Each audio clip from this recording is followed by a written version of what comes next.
right, so let's head back down south to Dallas, where Lawrence is joined by GOP Congressman Michael Burgess and Beth Van Duyne. Hey, thanks, family. We appreciate it. We got the Congresswoman here. Congressman, graduated from the same college, and I've known you forever back when you were mayor. Tell us, what is going on in Washington, and why is there so much disarray with the caucus right now? Look, you've got 300 million people plus in our country right now. What you're seeing going on in Congress is what you're seeing going on at tables across the country. You're seeing a reflection in differences of opinion, and that is not pretty to look at.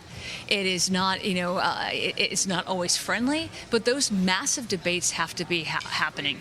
And when you've got 17.4% inflation, when you've got people who are paying 60% more for gas, when you've got numbers that are down by 3% for how much people are making, when you've got over 8 million people who have entered our country illegally since Biden got in office, which, by the way, is more than the population of 38 states, we have some real issues that are facing our country. You're seeing debates going on about how to move forward on that.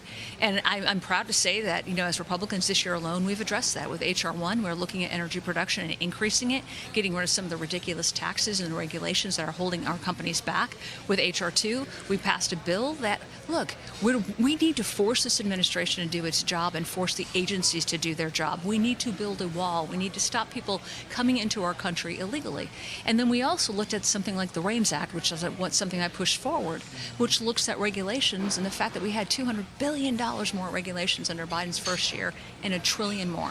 You need relief, and that's what Republicans are trying to bring to the table. So, Congressman, there was a lot of debate about the appropriations bills and returning to regular order. Why hasn't Congress been able to return to the way we used to do things? Well, when I first started, we did it that way. We did appropriations under open rules. All 12 bills came up. We voted all night long sometimes.